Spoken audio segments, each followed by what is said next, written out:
represent the Village School District Board of Education. Thank you for being here. Would you please rise and join us in the Pledge of Allegiance? I pledge allegiance to the flag of the United States of America and to the republic for which it stands, one nation, under God, indivisible, with liberty and justice for all. Thank you all for braving the pleasant weather tonight. Could you please take a roll? Mr. Janice. Here. Mr. Miller. Here. Dr. Corman. Here. Ms. Dean. Here. Mr. White.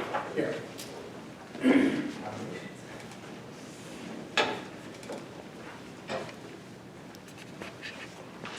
Okay, commendations. Tonight we are recognizing two different groups of kids or people for their outstanding achievements.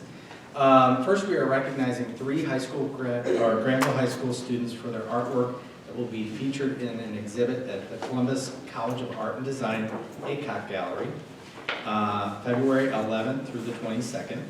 So it starts tonight. Okay, excellent. Emma Reamer, GHS Advanced Art student, earned an honorable mention for her mixed media works, Breakfast of Champions, El Ritmo de Agua. It's in Spanish. And what is it mean? It's the rhythm of water. It's an abstract. Okay, excellent. Thank you. Bold, Oh Dear, and her architecture and industrial design work, Moroccan Dream.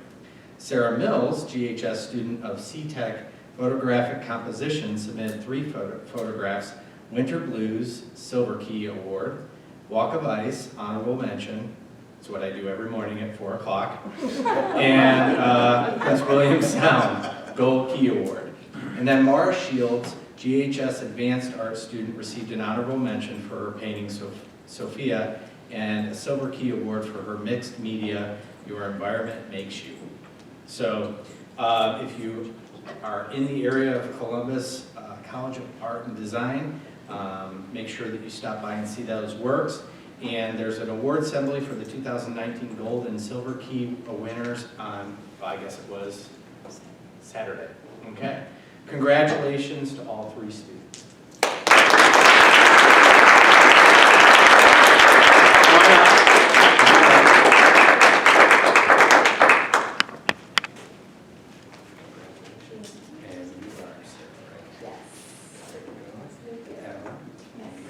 Now we typically take pictures. Oh, Mom's got a camera. Come on up. Take a picture of all of us. Okay, come here, Emma. Yeah. Okay. You guys stand there, and I'll. Okay. Yeah. My daughter's at the time. Sit down. We've got really good. What is your name? Okay. It's $5. One more. One more. Oh, you're good. Thanks. Excellent. Congratulations.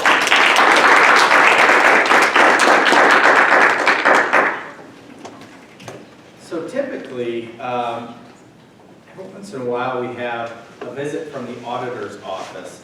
And this year, they must be short-staffed because they just kind of mailed the award. They actually just went in and threw it on the GRD desk. So, really meant a lot. But we would like to recognize Treasurer Mike Sobel and his staff for receiving the Auditor of State Award with distinction. This award is given to the entities that file an annual CAFR and a timely financial report in accordance with the GAAP, as well as receive a clean audit report.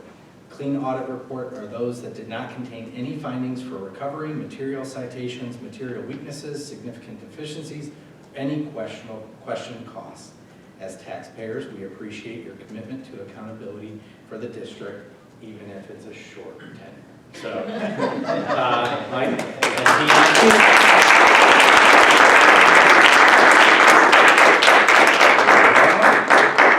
And I appreciate you just not throwing it at the GRD and telling me to look at it. Congratulations. Glenn, will you take a picture I of will. their award?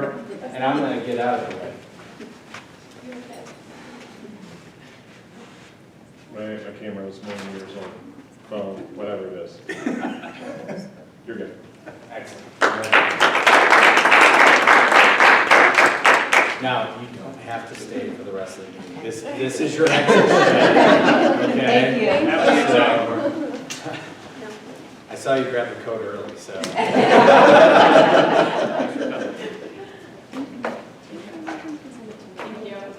you.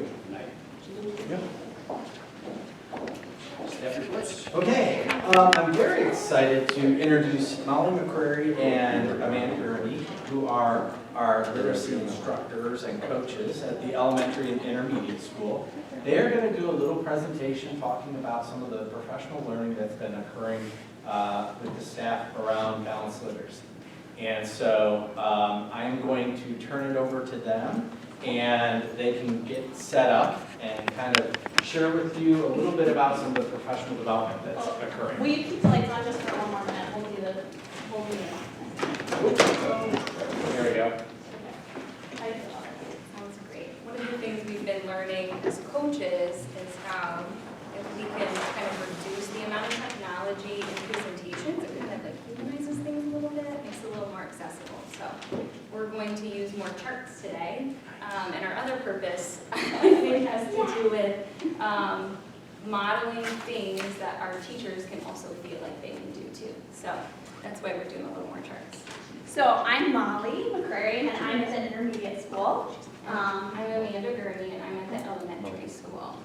So to start us off, we wanted to kind of give you a little bit of an experience. We're going to kind of imagine something for a moment, and we're going to do something that our teachers do with students all the time called a turn and talk.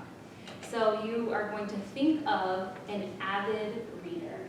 It could be you, it could be somebody in your life, but imagine somebody who is an avid reader. And imagine what makes them an avid reader. What do they do? What do they think? How are their actions? How do you know for sure they're an avid reader? And you're going to turn to somebody close to you, and you're going to tell that partner about that avid reader. How do you know they're an avid reader? You told me.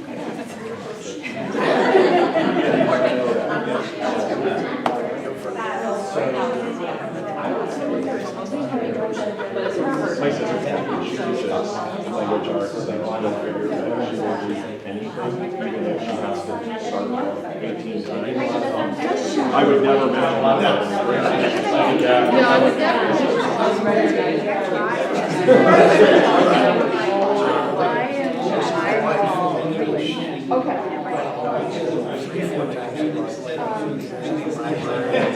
Okay, so they are almost. Yeah, that's awesome. So you check to the left, make sure your partner's had a turn to talk. And then I end up falling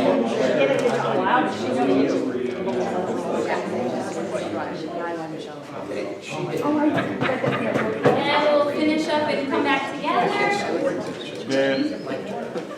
3, 2, 1. We love that as teachers because we just kind of listen in and gather. Like it's kind of a community moment for kids to have those ideas. And so one of the things that we really heard you say, and we believe too, is that avid readers read daily. And for us, we believe that we want that for our students. We want our students to be avid readers from the time that they're in our school all the way until adult life. And so we've decided it is important for reading workshop to happen every single day so kids can have that experience. So when I thought of my avid reader, I thought of my mom. And she was that mom who we went to the library once a week after school, and she had like a queue of like 8 books waiting for her. And so that was something that I picked up on. I noticed that about her. And so also we want to give our kids this love of reading where they have a plan. It's not just like, oh, I'm reading this book and oh, I'm done, you know, but they're like, oh, I'm reading this. Or in 6th grade, we talk about courses of study where they're like, oh, I really want to read about this author, or I want to read this genre. And so they have a plan and a purpose for what they're reading. I am an avid reader myself now.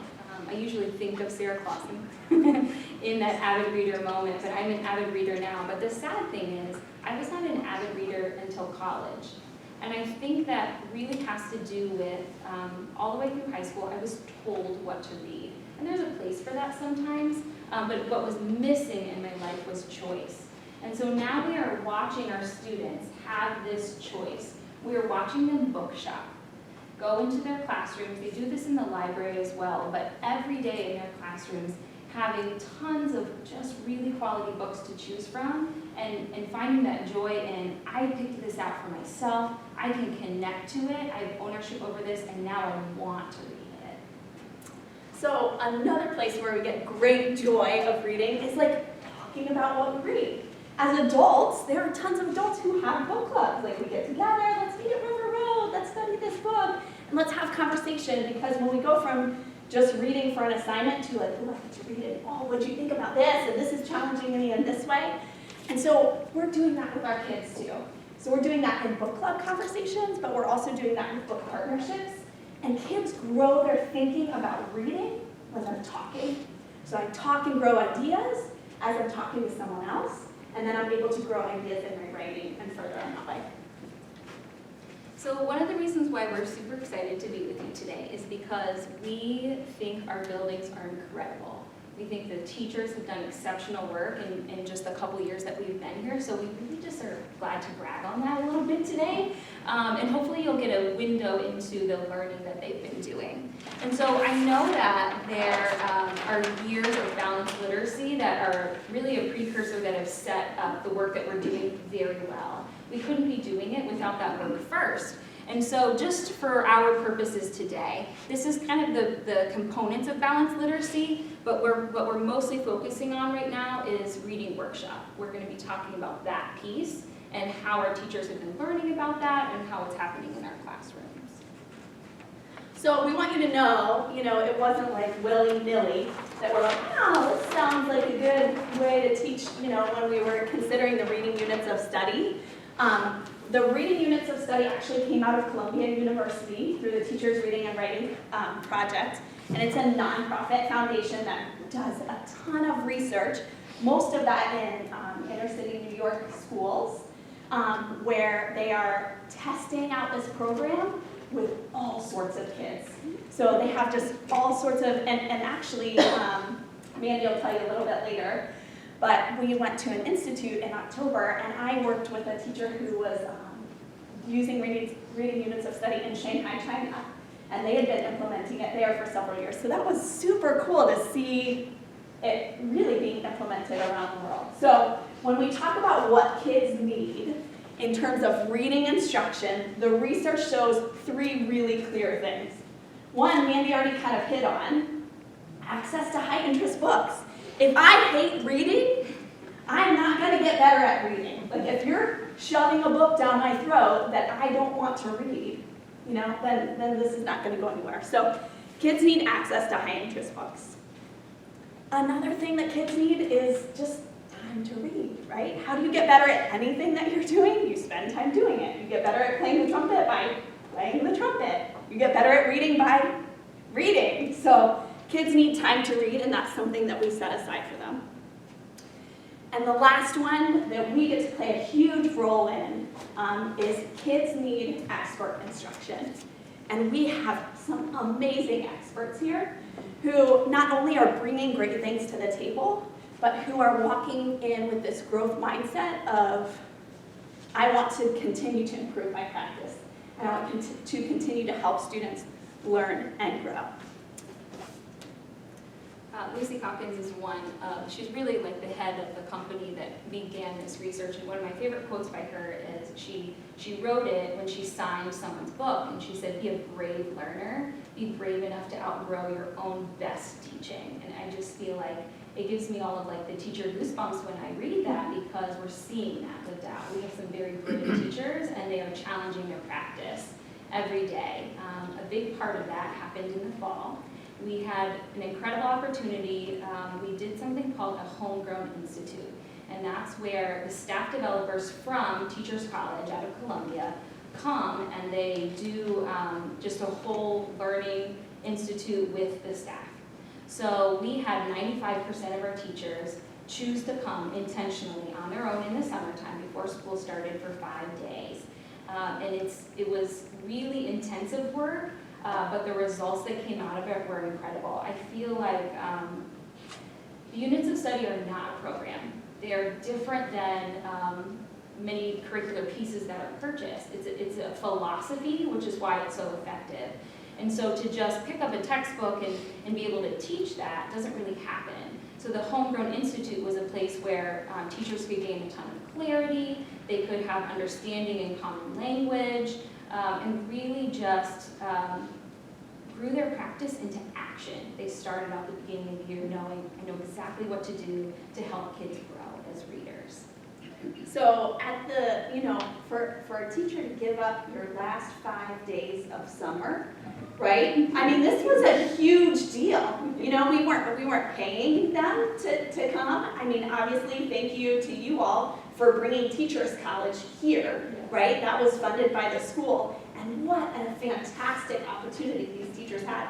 But they were invested, They were in. And they left that time being like, okay, I'm ready. Like, bring on the kids, we're ready to go. I have all these things that I'm wanting to try out and, do. And so we asked a few of them to give us their thoughts on how things were going so far. So we have a little video that we're going to show you.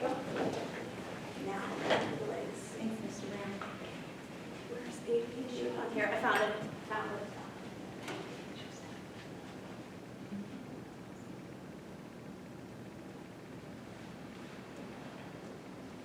One of the neatest things that I've seen in my classroom is student goal setting.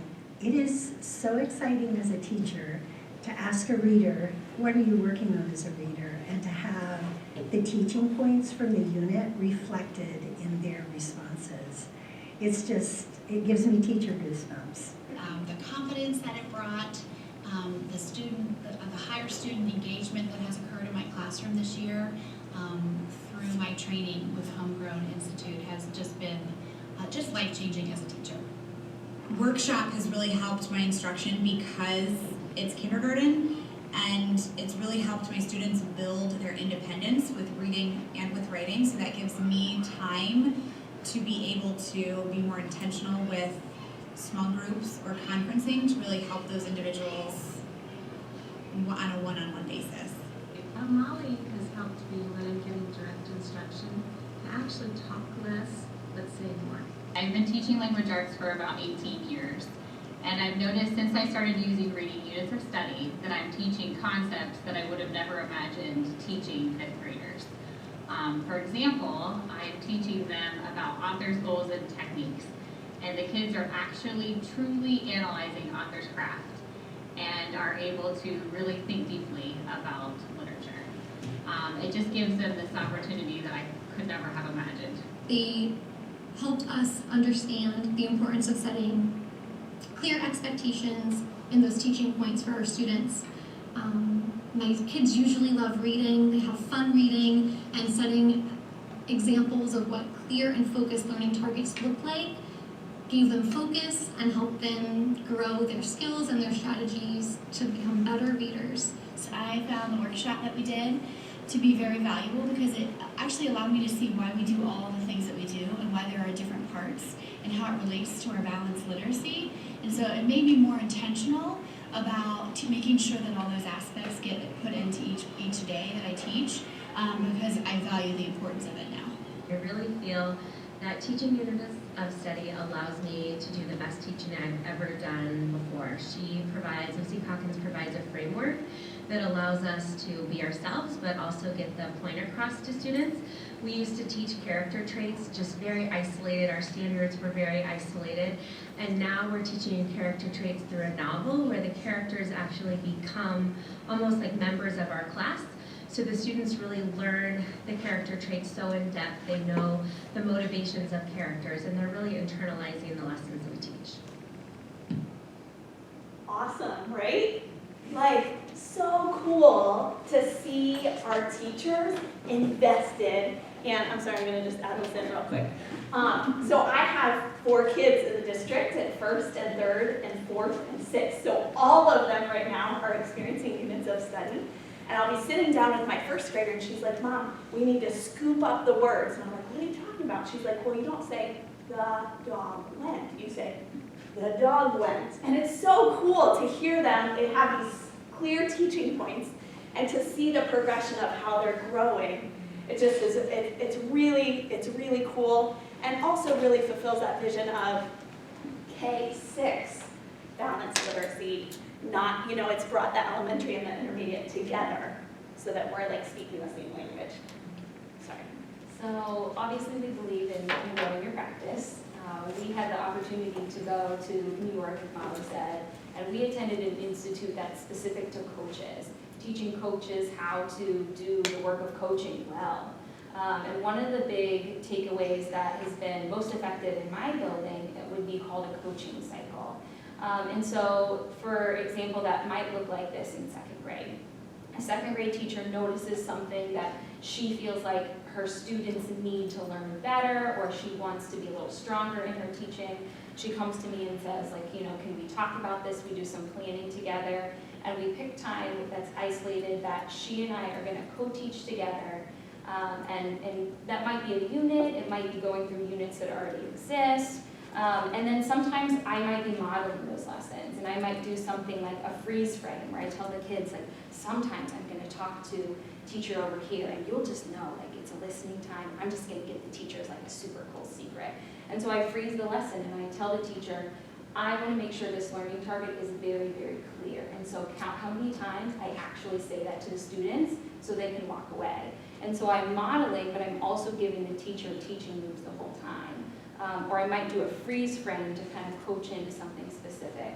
And it's that moment where we can sit in meetings and learn things, but to be in a coaching cycle is to right away see something actionable and then try it out with your coach right there, which has caused phenomenal growth across the building. So at the intermediate school, one of the ways that we are growing is by doing these lab sites. And so if you think about like a laboratory experiment, right? You have a lab and you go in, you're tinkering around and experimenting. We're essentially doing that with teachers. So a couple of weeks ago, we had a group of our entire 5th grade teachers, our teaching team, and we went into one person's classroom. And in that classroom, I modeled what a read aloud would be. And the teachers were looking for different pieces of, here's what an effective read aloud does. Here's how I'm using turn and talks, which you all got to experience. Or here's how I'm teaching them to jot or write about what they're reading. And then we went to a new classroom, and the teachers then copycatted that lesson. So they got to teach that exact same lesson, except they got to go next to their colleague. You know, that's what's hard about teaching sometimes, is you're by yourself with, you know, these 25 kids, and you don't have a chance to really refine your practice. And so in a lab site, they're able to be like, hey, what do you think about that? Like, could I say that in a better way? And you can give that feedback. And we've really worked so hard to make it a safe place to be able to say, like, ooh, I didn't like how that went. Like, can you help me do that again? You know? And it's giving teachers a chance to grow in that moment. Another thing that we've done is that teachers would conference with a student. So if Mandy and I were 2 teachers that were partnering together and we were conferring with you, and I'd say, like, what do you recognize a reader? And you're talking to me, and I might say, okay, just pause for 1 second. I'm like, Mandy, you know, I'm thinking I want to go here with my compliment of this reader, and here's how I'm thinking I want to teach him. And so it gives you that time to kind of debrief with someone else that you don't typically get because you're on your own in the classroom. So giving the teachers, and I mean, Gail would tell you that the teachers were like, wow, like I feel confident to be able to go back and implement this in my classroom now. So that's been pretty amazing. Thank you for celebrating with us today and learning about the work that we're doing. We welcome any questions if you have them. So a couple of comments. Because I think it matters. We receive Title II federal professional development dollars every year. It's not a lot of money, but we dedicated almost that entire pot of money this year for that purpose, the Homegrown Institute. So it wasn't our taxpayer dollars necessarily locally, it was federal tax dollars that were allocated for professional learning. So I just wanted to make that point, which is nice. We're very thankful. Yeah, and a couple of things. You know, as a former elementary principal, this was kind of right up my alley. And you know, they use the language intentionality. And a lot of the times, teachers were really good at diagnosing things. Like there's something wrong here, but they don't know why, and they don't know what to do with it. And this type of coaching is really getting at the why and the what to do. So what's next? And that is when teachers really become expert in their craft. And that's exactly the journey that our staff is on. And I have to tell you a story about Richard Allington. So Richard Allington was the expert of, time to read. And he wrote an entire book, and the whole premise of the book was stop talking and get your kids reading. Just let them have time to read. And so I was actually talking with Richard at one point, and I said, so you really wrote a whole book, made all this money, just saying, give them time to read? And he's like, yes, it's simple, but but teachers talk a lot. And so just having them stop talking and having kids read is a necessary component of the balanced literacy framework. So a little side note on that. But I think what you're also seeing is the investment in coaches and the value that it brings to teachers refining their craft. It's challenging. Every child is different. So there is no real clear roadmap. There are just ways to assess each reader individually and try and tailor what your next step is for that person. And so that's what I love about the elementary. And elementary, I mean elementary and intermediate. But kudos to you. You've done a great job. So thank you. You can see that Sharon Newcomb, I'm not sure if you could hear her on that video, but I loved what she said. She said, I've learned to talk less, but say more. That's so powerful, right? Like, she was just like, I couldn't cut that little part out because it was like 5 seconds, but it was like, this is huge, If I can talk less and say more, then it gives kids time to read, so then I can intervene one-on-one or pulling a small group or whatever to help kids where they need it. More questions? Any other questions? Thanks so much for coming along, right? We get a lot of presentations on things, but it's like really clear that you guys are passionate about this and really clear it's making a lot of difference. So thank you very much for all the time that you spent and for coming to be with us this evening. It's really gives me goosebumps, the cool stuff that's happening, so appreciate that. Us too. No, it's just huge. It really is. My wife taught reading recovery for a number of years. And, and was and remains very passionate about that. She works with kids now. And to see kids develop confidence in reading and begin to sort of stretch a little bit and try different things is really inspiring. And I think it comes from the tools that you give them and the reassurance that they can do that and they can stretch and makes a huge difference because it's something they'll take with them their whole lives. Thank you. Thank you. Thank you. Thank you so much. Unfortunately, my next presentation isn't going to be that exciting. So I'm filling in for Mr. Burnett, and we are going to actually take care of the next 2 bullets. The updates to the policy and handbook to the that we're talking about tonight are around gifted, and all of them were initiated by updates to the gifted operating standards by ODE. So the first thing that we've done is we've updated the grade level testing that we've reduced in some of the non-mandatory testing times, especially in the area of Terra Nova in grades 4 through 8, given the expanded state testing presence in recent years. So we've been able to kind of dial that back. So there was an effort in the innovation process to kind of cut back some of the assessments and the testing that we do, and that's still ongoing, and that's one of the areas that we could cut back for gifted. We also then added a whole grade screening to 2nd grade, now required by the state at one time, somewhere in grades K through 2. So we added it in 2nd grade. We were already doing something similar, we just expanded it.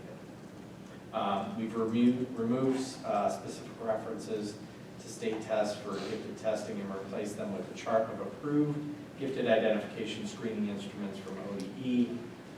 Because they update that annually, we didn't want to have to change all of our policies on a regular basis. We just have a link now to the chart of the approved assessments.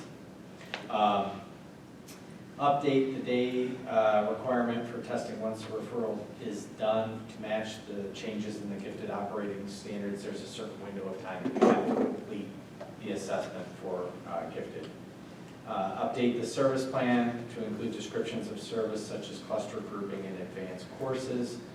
Again, that kind of aligns with what we have to do from a service delivery perspective with IEPs.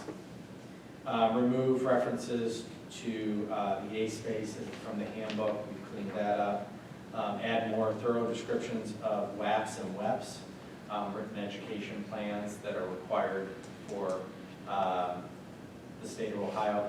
And I think it was 2 years ago, I had a big stack of papers on my desk, and you asked what that was. And I said, that's all the written education plans related to gifted instruction. So we send home those documents, some parents send them back signed, and we collect them and give them to the state of Ohio. But it really is when you have 54% of your population that's gifted. And it's half your population, so it's a lot of paperwork, but I think we're doing a lot of things in unique ways to meet their needs. And then, you know, Alicia Haven is our gifted coordinator, and she updated the referral and permission forms that go to her. And then we've included in the handbook some parent reference pages so that, you know, things like the difference between a gifted learner and a high achiever. Just kind of some reference material for parents, myths about gifted students, and websites of interest for gifted students and their families and teachers. So all those are being updated and will be in place for the 1920 school year. Any questions? And your comment about kind of paperwork, like, strikes a nerve a little bit with me and so forth, right? And there's so many requirements for paperwork, and I don't know what creative solutions we can come up with for electronic forms. It's like we send things out, and they're supposed to come back, and I'm sure we don't get them all back, and we have to chase them. And it seems like there's oftentimes as much effort in pushing the paper as there is in delivering the service. And I know we're trying to give that feedback to the state. I don't know what we can do more creatively ourselves, if there's systems we can put in place or something, because it just doesn't feel like it's adding a lot of value. It's adding very, You know, now, what happens behind the paperwork? Oh, no, is absolutely. good. Yeah, Yes, but yeah. So a couple of things. One of the messages that we've been trying to deliver to ODE is their interpretation and their guidance documents and their requirements that exceed what the state requires. And the gifted advocacy is pretty strong in the state of Ohio, and so they have been pushing kind of that same mentality of an IEP and a WEP and a WEG being the same thing. And so it's gotten a little bit more cumbersome, and they're receiving a lot of pushback on it. Should they be the same thing? No. No. I mean, they're both documenting level of service, but an IEP, I think, has required elements that are in the best interest of that child specifically, and most of the WEPs are written in a way that is more universal. It's to satisfy a document. They're both, I mean, we want to serve both ends of the spectrum of students, all ends of the spectrum of the student, but some of this is more procedural than it needs to be.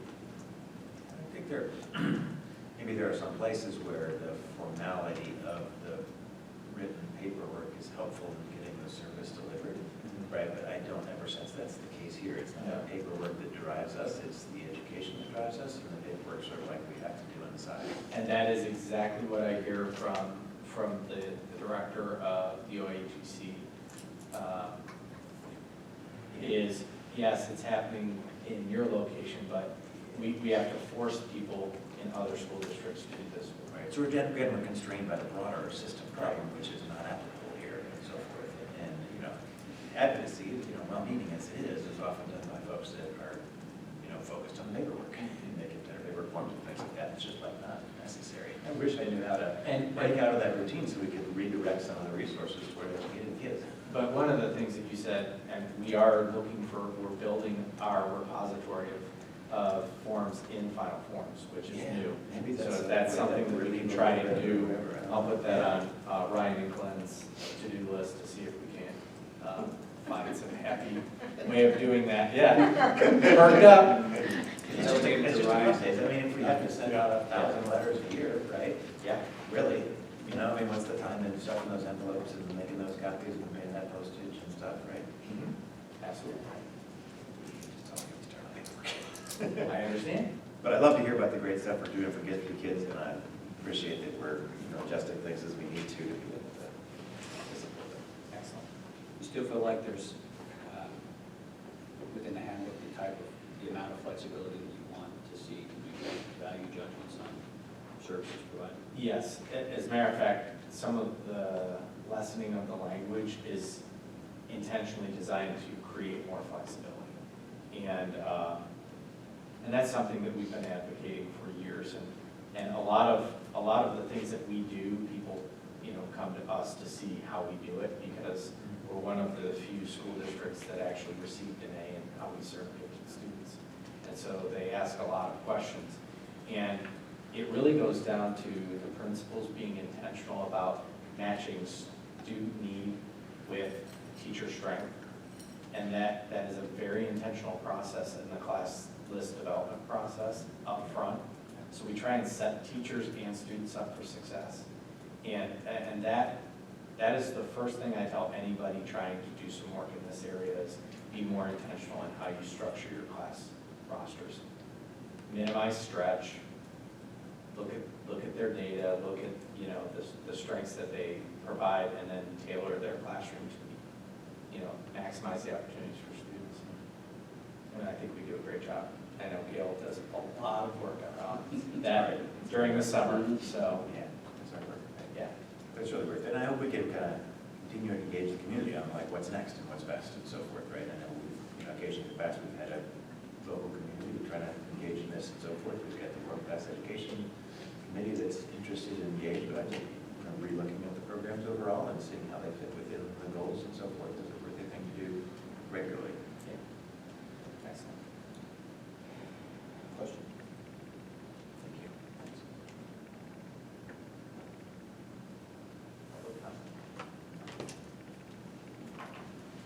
We're now at the, Those are both. Oh, never mind, sorry. you combine. Yeah, I combine them. Yeah. We're now at the point in our agenda where we welcome public comment. If anyone would like to make a comment on anything, for the school, we would appreciate hearing from you. Please step to the podium and provide your name and address. Seeing no rush to the podium, we'll close the public comment. Move on. Board discussion. We didn't set anything in particular for board discussion this evening, so that indicates an open forum for comments or concerns or relevant topics that anyone would like to address this evening. I'm not sure if we'll get into it at one point in time. We had a finance committee meeting. Is there an agenda to discuss or anything like that? No. Okay.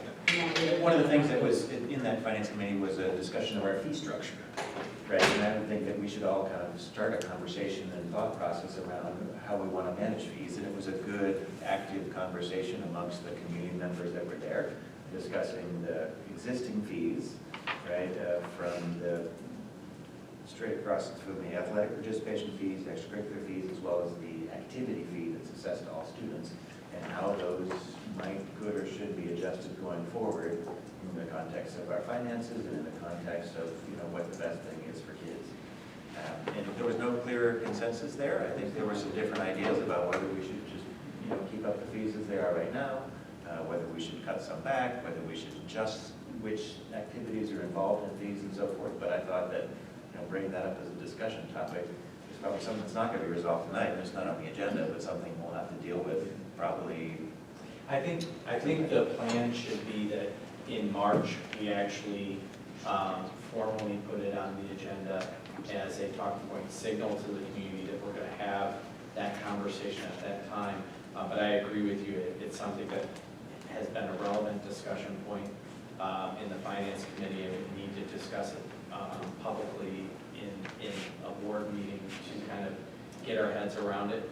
And then really by March, you know, at that March board meeting, come to consensus on what we want to do moving forward. So if that, does that make sense? Yeah, no, we talked about it. I think that makes sense, especially given maybe some revenue updates that will go along with that. Yeah. Related to valuation. So we should make a point of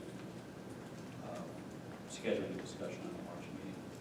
I think that update, I know we've updated periodically as we've gone along, but I think it would be certainly relevant to take a look at any variations in participation since we implemented the pay to participate assessments.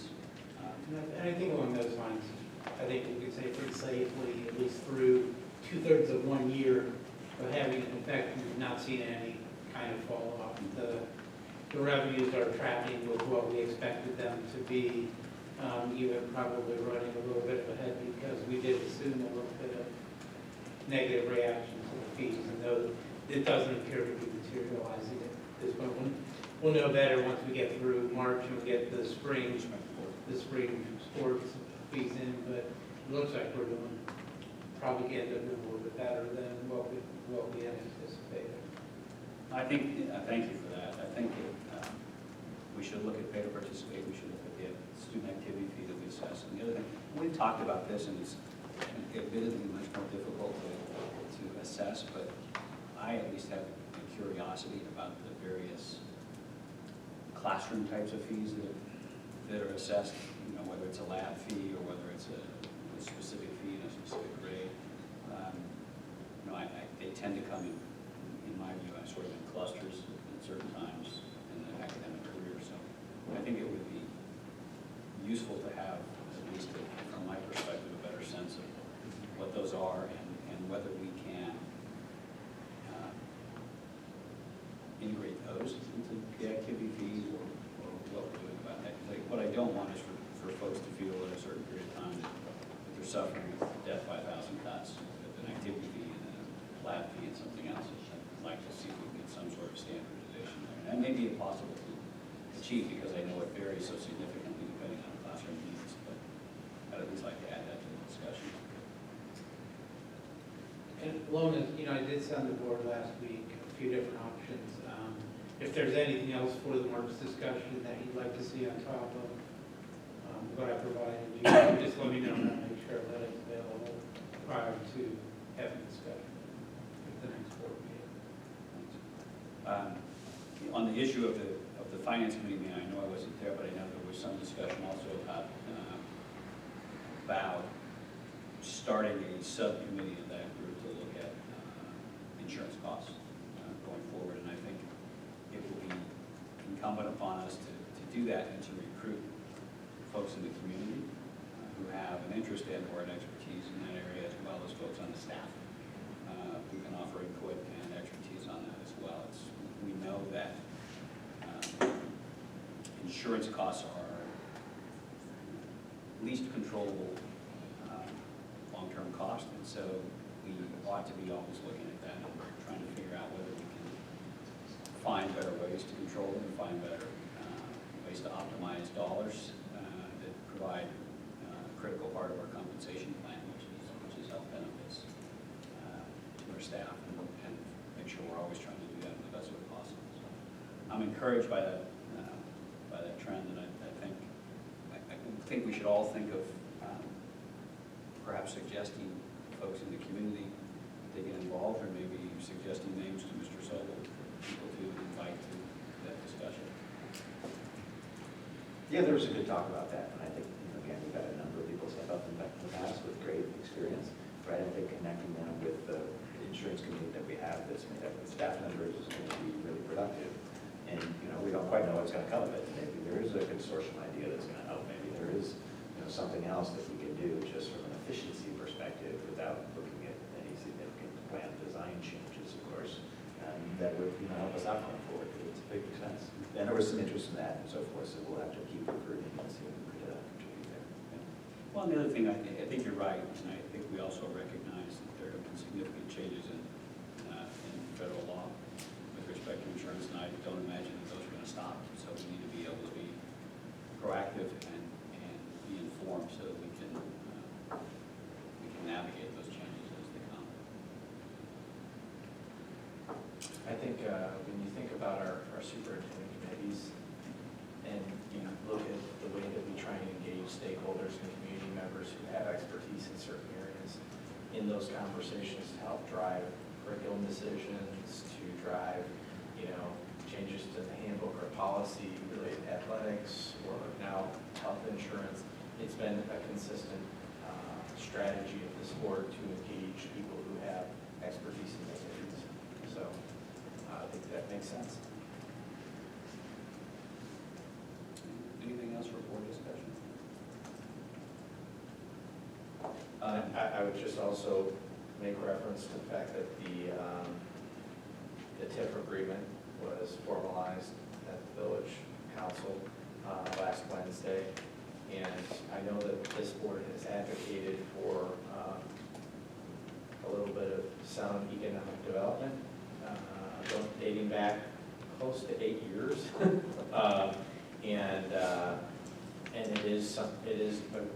It's good to see some willingness to engage in that process, even though TIFs aren't the best, vehicle at times.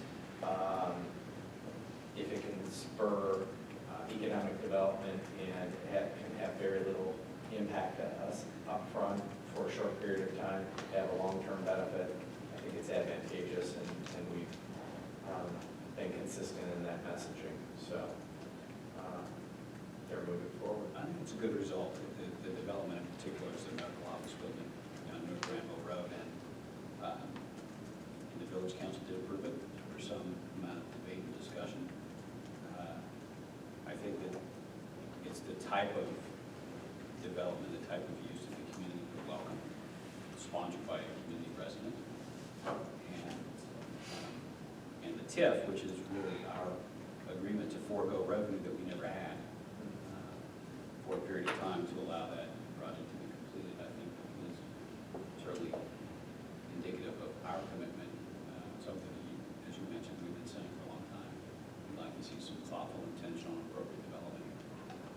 I'm hoping that that is the start of a new era in approaching those types of situations. Not that I hope that we will be asked to bear the brunt of that in future developments, but certainly that we provided some guidance. And thank both of you, Mr. Brown and Mr. Silver, for all of the work you did on that. I think that was essential to getting the village council into the position where they did. Last thing I'll say is just sort of a point of personal privilege. I saw a wonderful article on Eric Miller in the Sentinel this week, and the great things that he's doing as a soon-to-be graduate of Oldham College and competing for, and I won't state this properly, but a Disney, for recognition of Disney, a project that he and several of his peers have created. And he had some extraordinarily nice things to say about the education that he received here in Granville and how it positioned him to succeed in college and going forward. I just think, we need to celebrate all of the students that come through the halls of our schools. And I love it when we see stories like that about kids who are really reaching out, really taking big swings at opportunities and to do things. So congratulations to you and Wendy personally on what Eric is doing, and I just love what it says about our schools. It's neat, the approach to project-based learning that Owen takes, to see that reflected here in our curriculum and how we're developing and things like that. It's just going to be even more great things to come and so forth. Eric just got finished with his all-expense paid trip to Disneyland all week last week, and he and his team of Oldhamers placed third out of 360 teams globally on the Global Innovation Challenge for the inventing a new theme park for them. So, wow, fantastic. That's amazing. Congratulations there.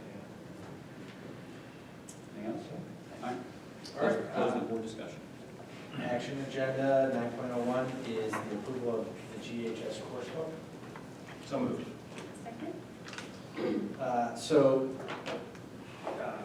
Slight changes to the course book, mostly in the names of courses and the duration of some of the courses. A lot of the courses that fall into that elective umbrella are going to be taken from year-long classes to semester classes. Again, that's advantageous for getting kids exposure to more opportunity for electives, which is positive, but it also helps us with our CTE pathways and getting numbers of kids into classes that CTEC is offering, but it also is advantageous to our students. So there's a couple of classes that have gone from year-long down to semester classes, and the one of the classes that we've redesigned is in the tech and engineering world. It's just how to fix things around your house. Duct tape and a hammer. Duct tape and a hammer. But we're actually having a course about, what to do when a toilet breaks and how to fix it, and do some of the home maintenance stuff that, you end up calling a plumber or an electrician or a carpenter to do for you. We're trying to build a little bit more capacity to do some of those things for those students interested. I might take the class. I'm in. We could probably get a presentation on it. Yeah. We will. What are some examples of courses that have gone to semester or clinical year? So some of the computer science have gone down, the financial literacy, some of the entrepreneurial pathway classes, and then the art classes. Great. I think that's fantastic. Again, I wish we had more, it'd be great to have another period where they could do more exploratory classes like this and find other things. If that's a way they can motivate them to try something different, in high school, to see if it sparks their interest in, whatever aspect of art or technology or business or whatever. Fantastic. So appreciate those changes. Any questions? Mr. Miller? Aye. Dr. Corn? Aye. Ms. Deeds? Aye. Mr. Wolf? Aye. Mr. Junius? Aye. Okay, the next item, 9.02, is the resolution to approve the fireproof contract. So moved. Okay, so we have a records retention policy that we update every January to comply with the legal requirements. One of the legal requirements or retention policies that we have is that for educational records, we need to keep them in perpetuity. And so when you think about special education and the volumes and volumes of paper that are created in multi-factored evaluation team reports and IEPs for a child that has been there for 12 years, we have 150 or so boxes. About 180, I think. 180 boxes in storage that have not been digitized. And honestly, we've been holding off because we didn't have the revenue. Earlier this year, we received notification that the federal government was going to give us some revenue back because they shorted us in different funding periods. And so we have the ability to actually do a lot of the backup and digitization, and then moving forward, we're going to build that into our standard process. But we're able to adjust for this one-time expenditure. So it's $66,000 to scan all the historical special education student records. And that's one of the areas where we get the most requests to go back and find those documents. And so it makes it a lot easier when those requests come in. So it's federal funds. Federal funds are the one-time only, so you use it or lose it. Well, it's not as much use or lose it as because it's one time only, what we don't want to do is to build ongoing programs that are funded by it and then have the money run out for 3 years and then have to absorb that into our budget.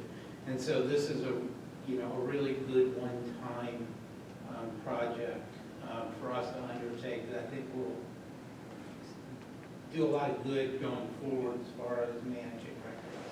And we have a protocol in place now for documents to digitize as we go, so Yes. we'll look backlog it. Correct. Yeah, Gwen is working with her staff to organize, basically, one of the things that the old habit used to be, you just throw everything into the file.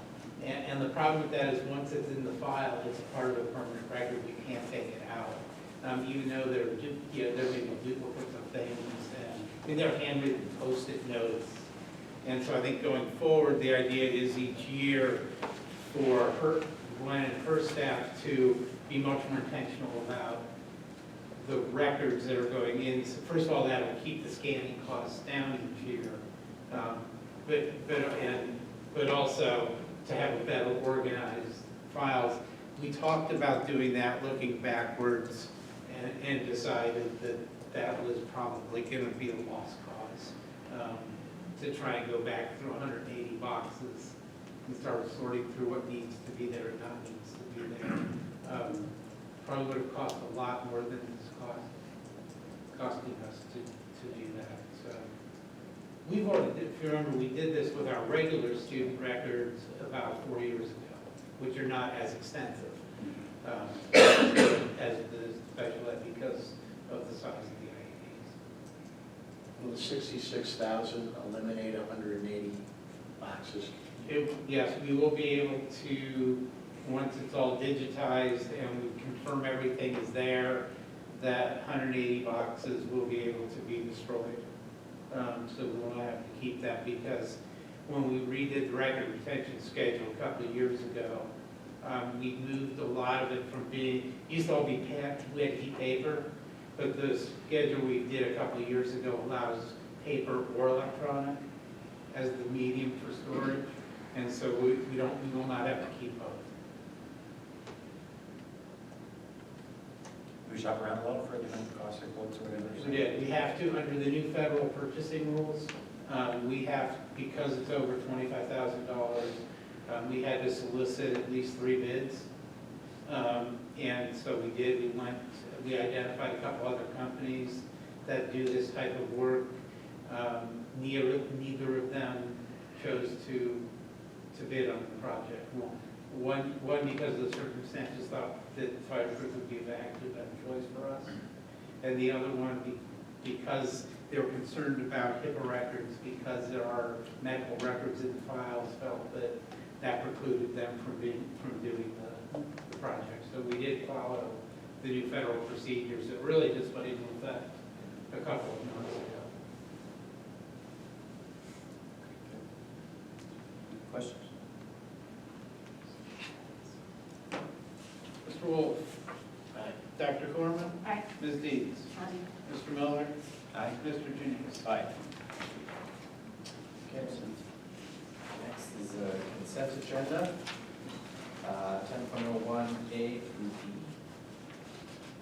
So moved. Second.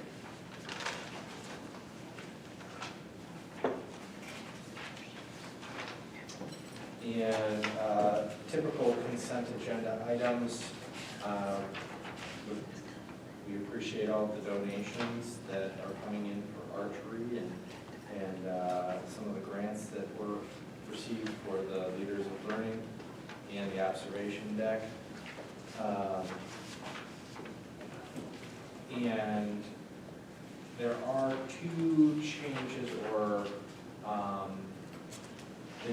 Yvonne Hammond's, the leave of absence effective February 11th, that has changed. So that is no longer going to be approved tonight.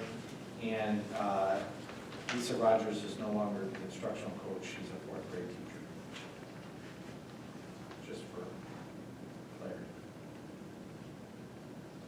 And then we have a field trip, student spring, or GHS spring break student travel trip to Japan in March of 2020. And in your packets, you have the educational materials from EF Tours. What we did is we went through a process of identifying the travel opportunities for the next 4 to 5 years for students so that parents can plan appropriately.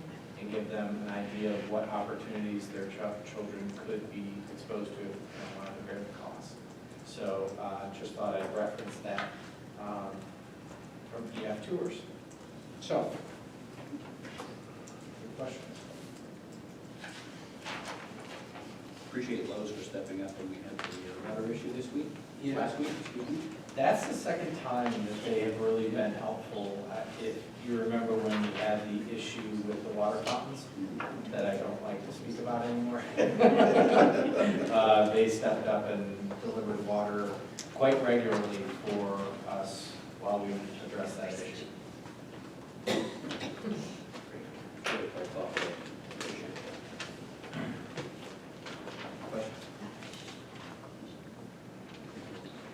Mr. Miller? Aye. Mr. Wolf? Aye. Dr. Foreman? Ms. Dean? Mr. Jacobs?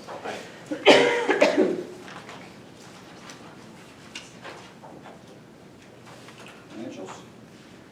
Okay, first is the approval of the January financial report. So moved. Second.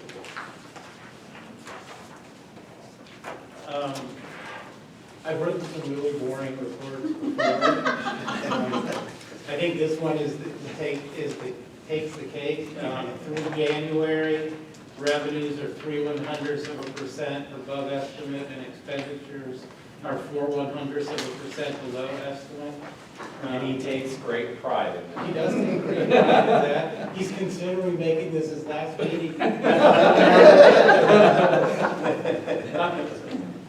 And there's nothing, I mean, they're literally, obviously, we're right where we should be right now, both expenditures and revenues. Some of the stuff that had been out of line has started correcting itself. Even, we're still trying to get data on what was going on with our electric costs. I'm waiting for data from Direct Energy. They were supposed to get me stuff late last week. I'll follow up with them again tomorrow if I've not gotten it from them. But our costs did go down by $5,000 in January from last year. Our electric costs did. I'm not quite sure. Again, we don't get very good billing, so because of the way we get billed, so I'm not quite sure why. We're trying to get that data. Everything else is pretty well smoothed out to where we expect it to be this point of the year. And I just remind everyone that on the first page, that projected cash balance in 2023 does not include anything that is up for discussion related to fees or positions that we are going to potentially reinvest in for the 1920 school year. Questions? Any harassment? I expect perfection, and you were off. I'll try and do better. Yeah. We used to have a sales guy, they were incentivized by how well they could hit their forecast, right? And they had to do it monthly. We had a 6-week lead time, right? And so he would always just go in before the end of the month and adjust, because he knew exactly which orders were gonna ship. And he wasn't even this close. And so, good job, Mike.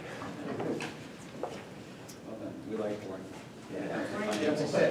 Boring is good. Boring, predictable. Boring is That's good. the finances, thank you. Well done. Yeah. Yes. Mr. Miller? Aye. Mr. Wolf? Aye. Ms. Dean? Aye. Dr. Foreman? Aye. Mr. Jacobs? Aye. Thank you. 11.02 is to renew the contract with Kennedy Cultural Richards for production of our CAFR. So moved. Second.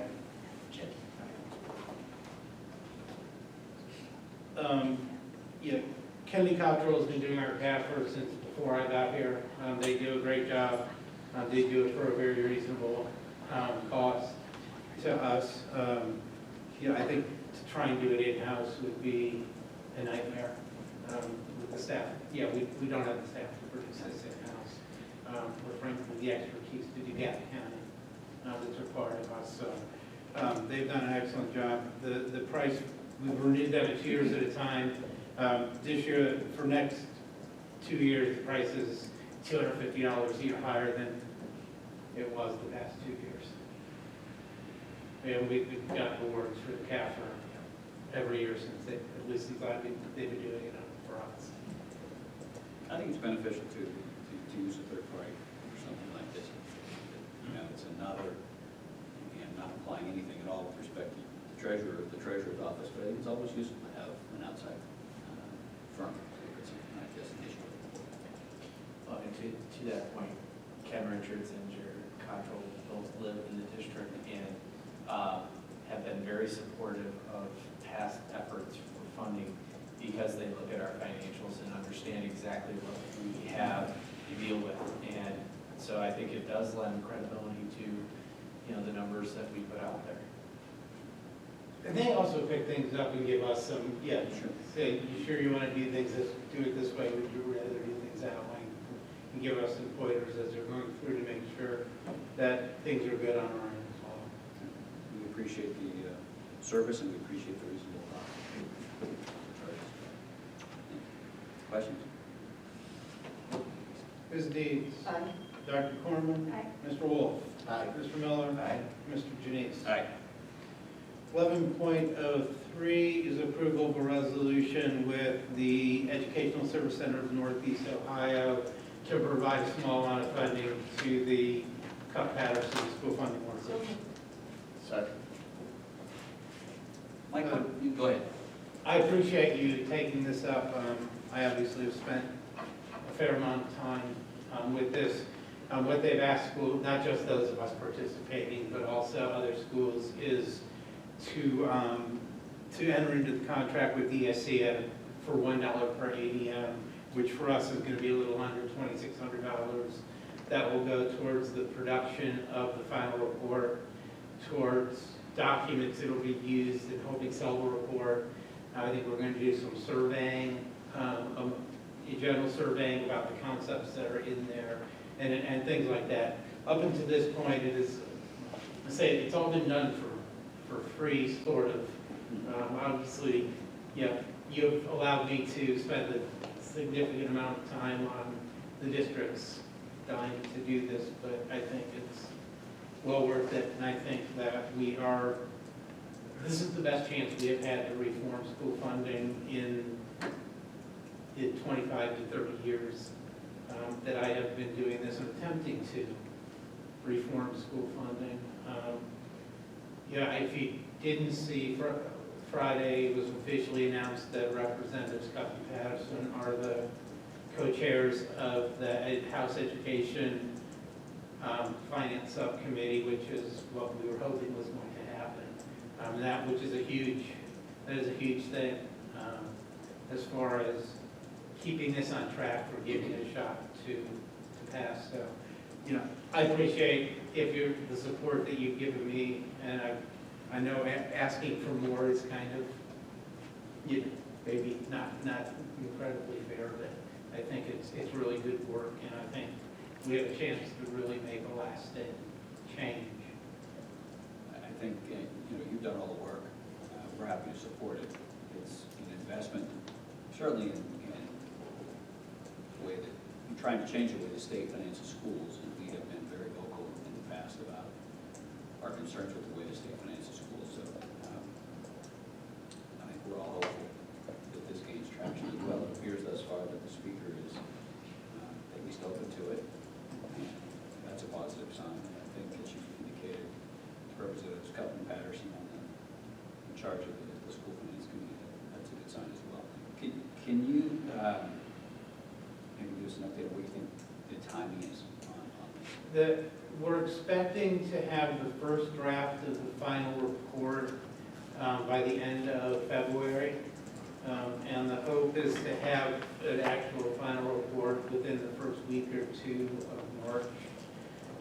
We've had some preliminary discussions with the new administration. Initially we met with the new budget director, Kim Murnix, literally 12 hours after she had been appointed as budget director. So, it was a good conversation. We met with some folks from the Office of Budget Management last week. We're meeting again with Director Murnix next week to really go further into, what's being proposed. The hope is to at least get the administration in their budget introduction, which is due March 15th, to let the ball keep rolling and to keep the process moving.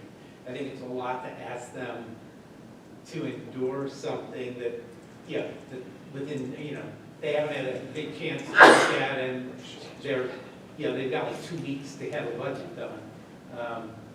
But to at least acknowledge the work that the committee has done over the last 15 months and to let the process continue is, if we can get the administration there, that would be a great step as far as moving this along. We're going to do a series of regional meetings again, starting I've got some tentative dates for them yesterday.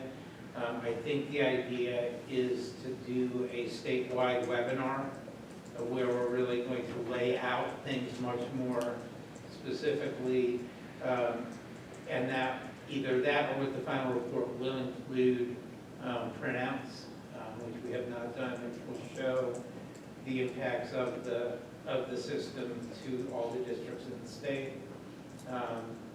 We're trying to craft that in a way that it stays positive, which has always been a challenge of what we would like to call policy by printout, which is not the best way to do policy, but unfortunately, a lot of times has been the way it's been done. We are trying to work intentionally for that not to happen, and for people not to lose the concept and get it lost in the printout. So that's kind of where we are right now with this. I will probably know something in the next couple of days as far as what the schedule is for regional meetings. Unfortunately, I tend to get drafted to go to all the regional meetings. And so there will probably be, I'll probably have to be on the road 4 times over the next 3 or 4 weeks doing the regional meetings again.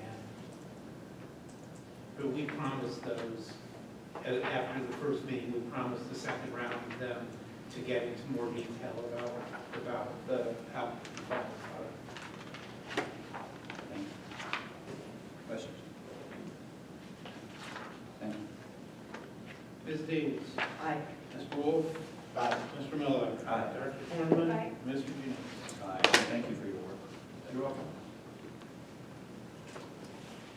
Motion on the executive session.